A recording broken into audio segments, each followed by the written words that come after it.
یہ ہے کہ کیا مرد جو ہے وہ تو نبی کریم صلی اللہ علیہ وسلم کے طریقہ کے مطابق نماز ادا کرے گا، جبکہ عورت کیا الگ سے رکوع و سجود کے لیے اس کے کچھ احکامات ہیں؟ اب اس پر ایک تازہ ہی میں نے ایک عالم دین کا رسالہ بھی پڑھا ہے، حدیث عالم میں بڑے مشہور ہیں، انہوں نے لکھا کہ یہ الگ طریقہ کوئی نہیں، مردوں کی طرح یہ سجدے کریں گی، اسی طرح یہ بیٹھیں گی، سب کو لکھا ثبوت دیے، اور کہا کہ اگر 4 امام بھی یہ کہتے ہیں تو ہم ان کی بات نہیں مانتے، کوئی حدیث نہیں ہے، 4 اماموں کو بھی انہوں نے جھٹلا دیا۔ تو یہ باتیں جو ہے نا بالکل غلط ہے، یہ دین سیکھنے کا کوئی طریقہ نہیں کہ تم لفظ ڈھونڈتے رہو کتابوں میں سے کہ اس میں لکھا کہ عورت یہ کرے مرد کرے، اس طرح تو کوئی بات نہیں بنے گی۔ اللہ کے رسول علیہ السلام کا دین کئی طرح سے آیا، کچھ بعد میں کتابوں میں لکھا گیا، 100-200 سال بعد کچھ لکھا نہیں گیا، وہ عمل کے ذریعے آیا، لوگوں میں چل پڑا، لوگوں نے دیکھا ماں کو وضو کرتے، اس نے اپنی بیٹی کو سکھایا، چل کے تعامل۔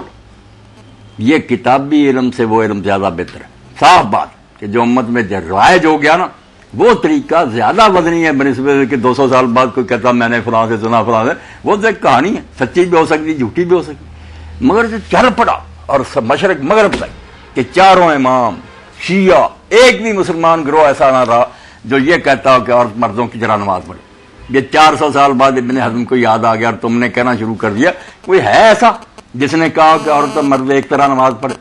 اور جو تستر کی بات ہے کہ عورت کو حکم وہ دو جس میں پردہ رہے، بالکل چھپا رہے اس کا جسم، عقل کی بات، دین بڑا ہوا کہ ان کا جسم نمایاں نہیں ہونا چاہیے، اسی لیے پردہ ہے، برقعے ہیں، ورنہ اگر دکھانا ہی ہے سب کچھ، اور تنگ لباس بھی جو کہا کہ نہ عورت پہنے، سب کچھ اس کا ابڑا ہو نظر نہ آئے، تو آپ ایسا سجدہ کرانا چاہتے ہیں کہ وہ اٹھ کر کرے اور اس کے چوتڑا یہ سارا جو سرین ہے صاف نظر آئے؟ ساری امت نے کہا نہیں، پاؤں ایک طرف نکال دے، پیٹ رانوں کے ساتھ لگائے، زمین پر بچھ جائے، پردہ، بیٹھے بھی اسی طرھ بیٹھے، رکوع میں جائے تو اس طرح نہ رکوع کرے جیسے مرد کرتے، بہت جھکیا اور یہ سارا پیچھے حصہ جو نمایاں ہو گیا، بالکل تھوڑا سا جھکے جو ہاتھ گھٹنوں تک پہنچ جائے، اتنا زیادہ جھکنے کی بالکل معقول باتیں ہیں کہ دین جو عورت کے بارے میں چاہتا کہ یہ عورت ہے چھپانے کے قابل، اس پر بلکہ امام احمد بن حنبل کا المغنی میں دیکھو نے تو رفع جان کا انکار کر دیا کہ عورت ہاتھ ہی نہ اٹھائے، نہ پہلے نہ شروع، بس اسی طرح ہاتھ رکھ لے، ہاتھ اٹھانے سے بھی ہو سکتا کوئی نمایاں ہو جائے، اور اگر اٹھائے بھی تو سینے کے برابر آدمیوں کی طرح، یعنی ساری امت کے اماموں کو پتا ہے کہ یہ چھپانے کی بات، آپ اٹھتے ہیں بعد میں لکھا نہیں، اب میں 3-4 باتیں کہوں گا مجھے لکھا دکھا دی، جیسے یہ ہے نا، ایسے ہی آپ نے کہا تھا مجھ سے حج کے طریقے سیکھو، کوئی عورتوں کے لیے فرق نہیں کیا، مگر کیوں تم بھی مانتے ہو، ساری امت بھی مانتی ہے کہ مرد اونچی آواز سے لبیک کہیں گے، عورتیں نہیں کہیں گے، یہ لکھا ہوا نہیں، کہیں نہیں یہ فرق حضور نے لکھا، یہی کہا کہ مجھ سے احکام سیکھ لو، آپ نے تو احکام پر یہی اونچی لبیک کہا تھا، جبریل آیا آپ نے صحابہ کو بھی کہا اونچی کہو تو لبیک، مگر عورتوں کو کیوں نہیں کہنے دیتے؟ کیوں کہتے ہو کہ سارے اہل علم کہتے ہیں کہ نہیں عورت کی آواز چھپی ہوتی ہے؟ پہلا طواف ہے طواف القدوم، مکہ میں جا کر سارے امت کے علماء مانتے ہیں کہ پہلے 3 چکر جو ہے اس میں رمل ہوگا، مرد جو ہے نا اگر گنجائش ہو ذرا تیز چال سے آئے گی، یہ کندھا ننگا بھی کرے گا، کندھا ننگا تو کرنا ہی ہے، مگر عورتیں تیز چال سے نہیں، چلو کندھا ننگا کی بات لباس آگ لگ گیا، مگر یہ تیز چلنا جو تھا عورتوں کے لیے نہیں، وہ نہیں رمل کر، اسی لیے کہ اگر وہ تیز چلیں گی یہ پستان ہلیں گے، پردے کے خلاف ہوگا۔ صفا مروہ کے درمیان مرد دوڑیں گے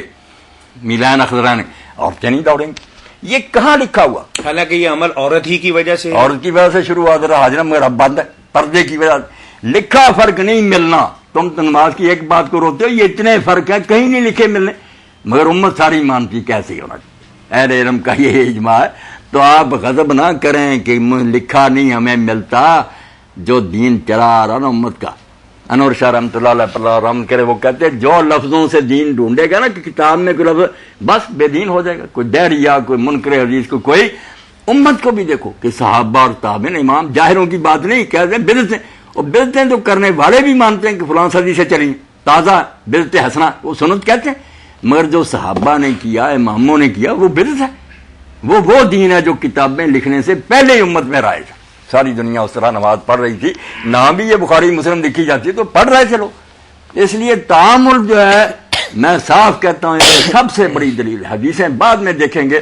امت کا تعامل دیکھیں گے، امت کے نیک اور صالحین اور امام اور ولی کیا کہتے ہیں، جاہلوں کی باتیں نہیں یہ. اچھا مولانا، جیسے فاتحہ کے بارے میں یہ ہے کہ جہری اور سری نماز کے اندر ہم فرق کرتے ہیں کہ اگر چلیں جہری نماز ہو تو لوگ نہ بھی پڑھیں تو امام کی قرات اس کے لیے کافی ہوگی، تو کیا اگر عورتیں اپنے گھر کے اندر اور اندھیری کوٹھری کے اندر نماز پڑھ رہی ہوں تو کیا مردوں کی طرح ادا کر سکتی ہیں، اور جب مسجد کے اندر یا کسی ایسی پبلک پلیس پہ جاتی ہیں تو وہی طریقہ جو آپ فرما رہے ہیں اس کے طریقے پر نماز پڑھیں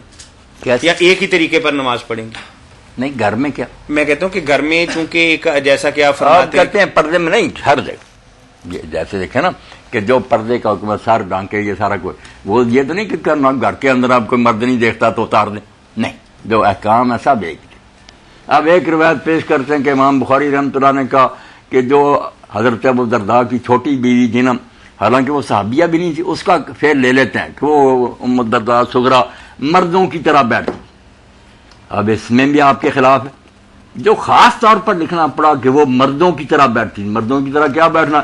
کہ پاؤں ایک طرف ایک نکال دیا، دایاں کھڑا رہا، بایاں نیچے سے نکال دیا، زمین پر اپنے لگا لیے سرین.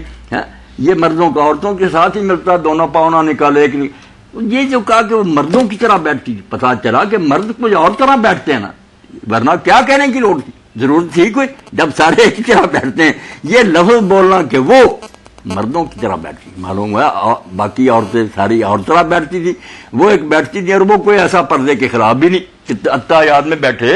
پاؤں ایک کھڑا کر لیا بچھایا نہ، اس کے کیا فرق،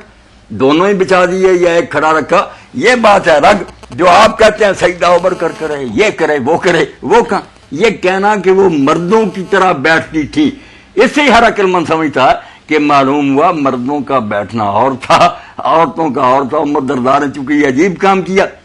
یہ وہ بات ہے جیسے ہدہد نے آ کر کہا کہ میں نے قوم سبا کو دیکھا کہ ان پر ایک عورت حکومت کرے. اسرائیل صاحب نے بہت پیاری بات کی کہ یہ خود بتا رہا ہے کہ جانور بھی سمجھتا تھا پرندہ کہ عورت کا حکومت کرنا بہت بیٹگی بات ہے. اس لیے اس نے کہا کہ ایک تو یہ بے وقوف ہیں کہ اللہ کو چھوڑ کر سورج کو پوج رہے ہیں، اور دوسرے یہ ہے میں کہ کمرے کو عورت حکومت کرے. تعجب سے اس نے کہا ایسے بے وقوف اور نادان ہے. تو یہی بات کہ وہ مردوں کی طرح بیٹھتی، یہ فکرہ خود بتاتا ہے کہ مردوں کا بیٹھنا اور تھا، عورتوں کا الگ تھا. اس کا عمل دوسری بہنوں سے جدا تھا، اس لیے خاص طور پر لکھنا پڑا. تو صاف بات ہے عورتیں جو ہے نا پردہ، ہر چیز میں پردے کا لحاظ کریں.